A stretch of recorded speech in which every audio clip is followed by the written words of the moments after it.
Bismillahirrahmanirrahim. Assalamualaikum warahmatullahi wabarakatuh.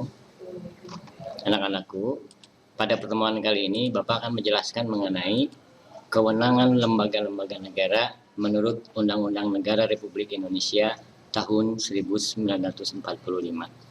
Perkenalkan, nama Bapak Bambang Rizky. Adapun tujuan pembelajaran kali ini yaitu siswa dapat merumuskan pengertian sistem politik. Yang kedua, siswa dapat menjelaskan pengertian suprastruktur politik. Yang ketiga, siswa dapat mengemukakan pengertian infrastruktur politik.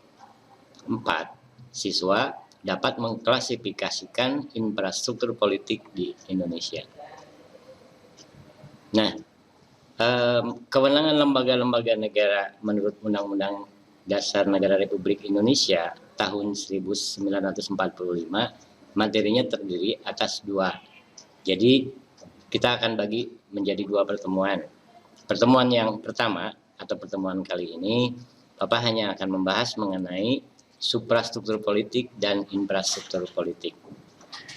Suprastruktur politik dan infrastruktur politik itu membahas mengenai pengertiannya dan contohnya.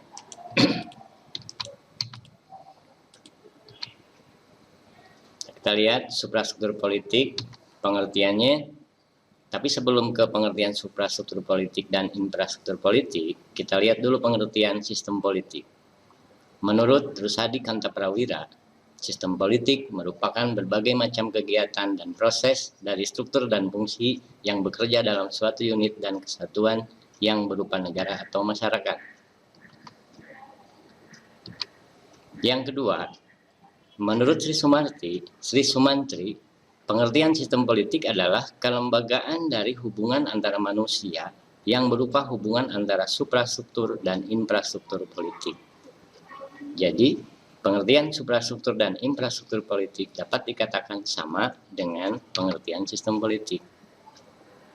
Nah, suprastruktur politik merupakan gambaran pemerintah dalam arti luas yang terdiri atas lembaga-lembaga negara yang tugas dan peranannya diatur dalam konstitusi negara atau peraturan perundang-undangan lainnya.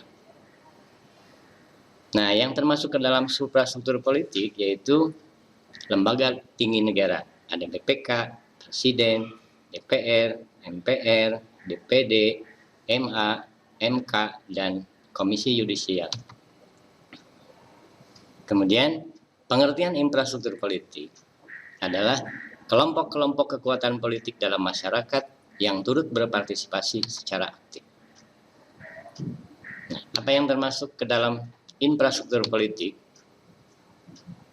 Yang pertama adalah partai politik. Yang kedua, kelompok kepentingan. Yang ketiga, kelompok penekan.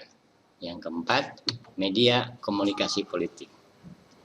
Nah, ini merupakan contoh dari partai politik peserta pemilu 2014. Ada beberapa macam partai. Nah, ini termasuk ke dalam infrastruktur politik. Yang kedua, yaitu kelompok kepentingan. Kelompok kepentingan adalah organisasi yang berusaha mempengaruhi kebijaksanaan pemerintah tanpa pada waktu yang sama berkehendak memperoleh jabatan publik. Kemudian, kelompok penekan memiliki arti sebagai sekelompok manusia yang berbentuk lembaga kemasyarakatan dengan aktivitas atau kegiatannya memberikan tekanan kepada pihak penguasa agar keinginannya dapat diakomodasi oleh pemegang kekuasaan. Nah, yang terakhir yang termasuk ke dalam infrastruktur politik adalah media komunikasi. Nah, demikian kita akhiri pertemuan kali ini. Assalamualaikum warahmatullahi wabarakatuh.